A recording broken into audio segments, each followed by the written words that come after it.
The room felt colder. Then Ivy spoke for the first time. Her voice was calm, almost too calm. "And what about you, Silas?" Silas looked at her. "You seem very comfortable exposing everyone else," she continued. "What's your story?" Silas smirked slightly. "I don't make mistakes." Ivy tilted her head. "Really? What about the missing girl case 3 years ago?" Silas' expression changed. "Just a little." "You found her," Ivy continued. "But you didn't tell her parents." No one moved. "You told them she was dead, so you could collect your money," Ivy said softly. "And then you took money from the girl to keep her hidden." The silence that followed was heavy. Silas didn't speak. He didn't deny it. The clock ticked. 38:50. Now everyone was exposed. No one was innocent. And the worst part, they were only getting started. Then suddenly, the table began to hum. A low vibration spread through the room. Everyone turned. A hidden screen flickered to life in the center of the table. It showed a map, a place they all recognized. A town, the same town where everything had gone wrong. And then a new name appeared. Not one of the six. A different name. At the top of the screen. The seventh name. And in that moment, they all realized something terrifying. This wasn't just about them. Someone else had been watching. The whole time. They thought there were only 6 of them. They were wrong. There had always been a 7th person in this story. The room went completely silent. Nobody moved. Nobody spoke. They all just stared at the screen. The name glowed at the top. The 7th name. And for the first time, fear replaced anger. "Who was that?" Arthur whispered. No one answered. Because deep down, they all had a feeling. This wasn't random. This wasn't a game. This was planned. Carefully. Patiently. And whoever was behind it knew everything. The map on the table zoomed in slowly. Street by street. Road by road. Until it stopped. A small town. Quiet. Forgotten. But not to them. Every single one of them had been there before. That was the connection. Claire stepped back slightly. "This doesn't make any sense," she muttered. But it did. It was starting to. Maya's eyes widened. "This is where the project was built," she said slowly. Ben clenched his jaw. "My nephew's accident happened near this road." Silas narrowed his eyes. The missing girl. She was from this town. Arthur looked like he was about to collapse. The hospital. It was the only one in that area. Ivy didn't say anything. She was just staring at the screen. Thinking. Putting it together faster than the others. "This isn't about separate mistakes," she said finally. "This is one story." Everyone turned to her. "Everything we did. Every decision. It all connects back to this place." The clock ticked louder. 34:12. And then suddenly, the screen changed. The map disappeared, replaced by a single sentence. "You built this." No one breathed. "All of you." The message continued. Piece by piece. Lie by lie. Decision by decision. The room felt like it was closing in. And now, the words appeared slowly.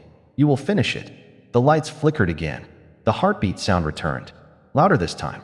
Faster. Matching the panic rising in the room. "This is insane," Claire said, shaking her head. "We're being manipulated." "No," Maya said quietly. "We're being judged." Silence. Then a sound. A click. Everyone froze. It came from the door. Slowly it unlocked. But nobody moved toward it. Because they all knew. This wasn't freedom. This was part of the game. Silas took a step back. "Whoever is doing this is watching us right now." Ivy nodded slightly. "Not just watching," she said. "Waiting." The clock continued. 32:47. Time was running out. And the worst part? They still hadn't made a decision. One life. That was the rule. One of them had to die before the time ran out, or something worse would happen. Arthur looked around the room, panic in his eyes. "We're not actually going to do this, right?" No one answered him. Because now, the question wasn't if. It was who. And in that moment, they all realized the truth. They were never invited to survive. They were invited to choose. And the real nightmare? The choice had already begun. And that was just the first secret. Because in part 2, they start exposing each other. They thought the worst part was being trapped in that room. But they were wrong. Because the real horror wasn't the walls, or the locked doors, or even the voice watching them. It was the truth they were about to face. A truth that tied all of them together in a way none of them ever imagined. Because the person they were being judged for wasn't a stranger. It was one girl, one life. That every single one of them had destroyed, piece by piece, without even realizing it. And now, there was no escape from what they had done. The screen flickered again, the cold light cutting through the tension in the room, and then the name appeared. Sophia. It stayed there, unmoving, like it was watching them, like it was waiting. Ben's voice was the first to break the silence, sharp and defensive, asking who she was, insisting he didn't know any Sophia, but his eyes betrayed him, wide, restless, searching for answers he didn't want to find. Claire sat down slowly, her strength fading as recognition hit her like a wave, her voice trembling as she admitted she knew the girl, the one who was supposed to testify against her company, the one who could have exposed everything, but never made it to court. And just like that, the air in the room changed. Because this wasn't random anymore. This was connected, deeply connected. Silas let out a quiet laugh, cold and empty, revealing how he found Sophia hiding in fear, desperate to survive, and instead of helping her, he used her fear. He sold her safety. He made her disappear for a price. Maya's voice shook as she called him out, but even she couldn't hide from what was coming next. Because one by one, the truth began to unfold. Arthur couldn't even lift his head as he confessed. She came to his hospital after the collapse, injured, weak, struggling to breathe, and he turned her away, dismissed her pain, erased her existence with nothing more than a few pills and silence. Each confession hitting harder than the last, until it became clear. Sophia didn't die because of one person. She died because of all of them, each of them taking something from her. Her safety, her hope, her chance to live. But the worst part was still coming. Because even those who believed they were innocent weren't innocent at all. Ben shouted, desperate to separate himself from the blame.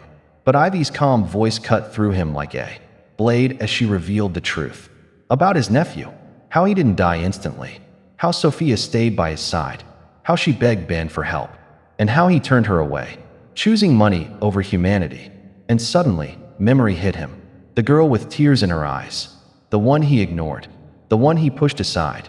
And just like that, his silence became guilt. Then came Maya, the one who thought she had done the least. The one who thought she could escape this. Until the truth caught up with her. She was Sophia's best friend. The one she called on her final night. The one who had the chance to save her. And chose not to, because she was tired, because she was busy, because it wasn't convenient. And in that moment, the room fell into a heavy, crushing silence. Because they all understood now. Sophia didn't just lose her life. She was abandoned by everyone who could have saved her. The timer appeared again, glowing red, counting down, and the voice returned, colder than before, telling them what they already feared. They had to choose. Choose who would pay. Have saved her. The timer appeared again, glowing red, counting down, and the voice returned, colder than before, telling them what they already feared. They had to choose. Choose who would pay. Choose who would stay behind. Choose who would die. Panic spread. Instantly, voices rose. Accusations flew. Everyone trying to push the blame onto someone else. Silas argued it should be Claire. Claire pointed at Arthur. Arthur broke under the weight of guilt. Maya whispered apologies that meant nothing anymore, and Ben refused to accept any of it. But in the middle of the chaos, Ivy stood still, calm, watching, and then she spoke, and everything changed. She told them she didn't know Sophia, that she never met her, and for a moment, it felt like she didn't belong in the room at all, until she revealed the truth. She didn't hurt Sophia. She hurt them, all of them. 3 years ago, she found everything, the evidence, the secrets, the lies. And instead of exposing them, she turned it into power. She blackmailed them, drained them, fed off their guilt, built her life on their sins. And suddenly, she was no longer the quiet observer. She was one of the worst among them. The countdown began. Faster now, more intense. And the room shifted again. Fear taking over logic, anger taking over reason. And in that moment, they made their choice. Fingers pressed down, decisions locked in, and the result appeared. Ivy, the one who thought she controlled everything, was chosen. Her calm shattered instantly as panic replaced it, her voice rising in desperation as she claimed she knew the truth, that she knew who was behind everything. And this time, there would be no escape. The words hung in the air like a final sentence, heavy, unavoidable, and for the first time since the game began, none of them spoke immediately, because deep down, they all felt it. This wasn't just fear anymore. This was realization, the kind that creeps in slowly and then refuses to leave. the kind that forces you to face yourself. Not who you pretend to be, but who you truly are. The timer continued to tick, each second louder than the last, echoing through the room like a reminder that time was running out, and that no matter how much they wanted to delay it, another choice had to be made. Maya shook her head again, stepping back until she hit the cold wall behind her, her breathing uneven as she whispered that she couldn't do it, that she couldn't choose who deserved to die. Not again, not after everything they had just realized. But the silence that followed her words was enough to tell her the truth. This wasn't about what they wanted. It never was. Arthur slowly leaned forward, his hands trembling as he looked at the glowing screen, his reflection faintly visible on its surface. And for a moment, it felt like he was looking at a stranger, someone he didn't recognize anymore, someone who had crossed a line he could never return from. He whispered again that he was sorry, but this time, there was no one left to hear it. Ben let out a frustrated breath, running his hands through his hair as he paced slower than before, his anger fading into something else, something heavier, because no matter how much he tried to push the blame away, it kept finding its way back to him, to that moment, to that choice, to that girl he refused to help. Claire remained still, her eyes fixed on the screen, her mind racing behind a calm expression, searching for logic, for a way to turn this situation in her favor. But there was none, because this wasn't business. There were no negotiations here, no contracts, no power to hide behind, just truth and consequences. Silas finally moved, stepping closer to the table, his eyes narrowing slightly as he studied the screen, the names, the timer, the pattern, because something about it didn't sit right with him. Something deeper than fear, deeper than guilt, a realization that this game wasn't just about punishing them. It was about breaking them, piece by piece, until nothing was left but the truth. The boy behind the glass watched quietly, his expression unreadable, but his eyes never left them, as if he was waiting for something, not just a decision, but understanding, something none of them had fully reached yet. And then he spoke again, softer this time, almost calm, asking them a question instead of giving a command, asking them if they finally understood, if they finally saw how easy it was to destroy someone's life, not with one action, but with many small choices, small moments of selfishness, of silence, of turning away. And as his words settled in the room, something shifted again, because for the first time, they weren't just reacting, they were thinking, remembering, feeling, the weight of every decision they had ever made. The timer dropped lower, the numbers flashing red, the sound sharper now, and slowly, almost unwillingly, their eyes moved back to the screen, to the names that still waited for a decision. Maya covered her face, her shoulders shaking as she cried quietly. Arthur closed his eyes again, unable to look.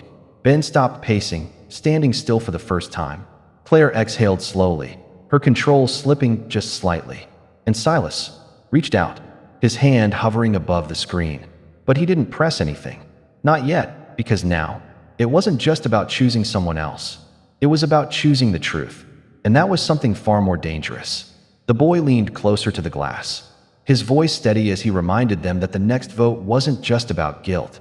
It was about honesty, about whether they were finally willing to admit who deserved to pay the price.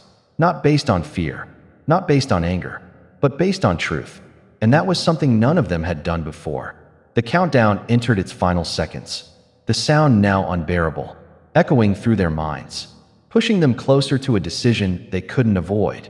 And one by one, slowly, hesitantly, their hands began to move, not with certainty, not with confidence, but with something else entirely. Acceptance. Because deep down, they all knew this time, the choice they were about to make would reveal everything. And once it was made, nothing would ever be the same again.